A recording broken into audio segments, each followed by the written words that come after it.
Benvenuti da Heavy Metal Heaven. Oggi analizziamo una perla oscura in cui è bello perdersi, impenetrabile nel suo caos fatto di sludge, black, nichilismo e cupezza asfissiante.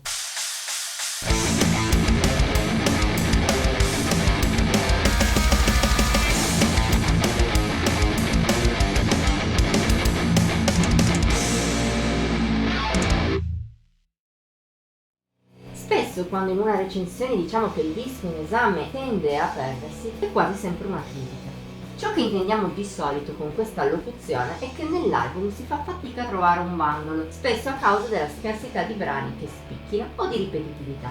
Questi ultimi, come è ovvio, sono difetti almeno nella stragrande maggioranza dei casi. Esistono però anche gruppi che riescono a fare di queste caratteristiche un punto di forza. È proprio il caso dei Throne.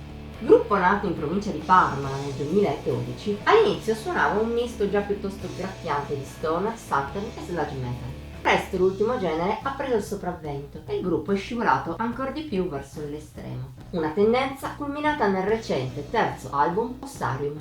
Uscito sotto Dustone lo scorso San Valentino, al suo interno però l'amore è solo per il nichilismo, l'oscurità, la distruzione. Si concretizza in un suono che di base è uno sludge diviso tra una pesantezza profonda, ben sottolineata da una registrazione potente e una forte tendenza all'atmosfera.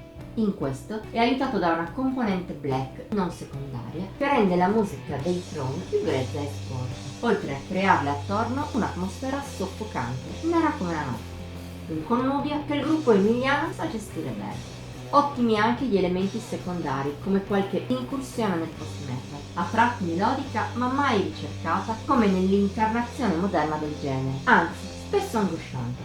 Ancor meglio fa la voce di Sammy, feroce e informe. Di solito si muove tra growl marcio e cantato hardcore, ma a volte passa con facilità a uno scream lacerante. Questi dettagli contribuiscono a un disco impenetrabile, in cui, come già detto, ci si perde in maniera quasi sempre positiva. È un affogare dolce, se questa parola si può applicare al Throne, in un mare di oscurità e cattiveria, senza grandi punti di riferimento, ma con un coinvolgimento continuo. È l'equivalente musicale di un horror psicologico, di quelli in cui non si vede quasi sangue, ma si vive comunque nell'ansia per tutto il tempo. Il merito di tutto ciò ricade nelle buonissime capacità degli emiliani di riuscire a rendere incisivo il caos musicale che creano.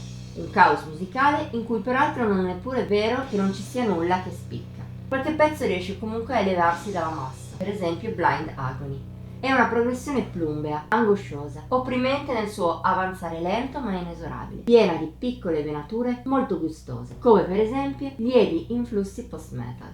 I pezzi migliori di Ossarium però sono Aten e la closer track Psychostasia.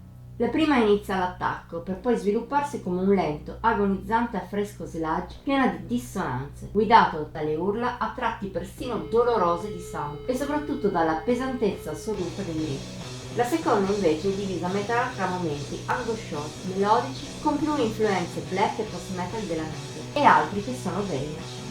Per questi ultimi si segnala il finale, ancor più incisivo grazie al suo continuo rallentare.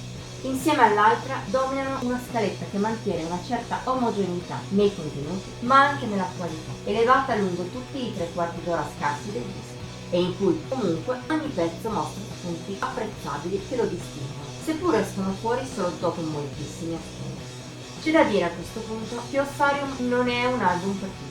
Chi preferisce dischi più strutturati, in cui ogni canzone ha una personalità forte e immediata, è possibile che possa trovare la musica dei Throne indigesta. Se però ami anche le espressioni più caotiche e atmosferiche di sludge e black metal, allora non possiamo far altro che consigliarti il nuovo disco degli emiliani. Concedigli tutto il tempo di cui ha bisogno per entrare al suo interno e vedrai che ti ritroverai tra le mani un valido coacervo di oscurità e nichilismo. Voto di Heavy Metal Heaven 83 su 100. Per oggi concludiamo qui. Se la recensione ti è piaciuta ti esortiamo a mettere un like, commentarla e condividerla. Puoi anche seguire il nostro canale e attivare la campanella degli avvisi per rimanere sempre al passo con i nuovi video che escono ogni settimana. Ti invitiamo infine a seguirci su Facebook, Instagram e Pinterest. Trovi i link qui sotto in descrizione. Ci vediamo la prossima volta!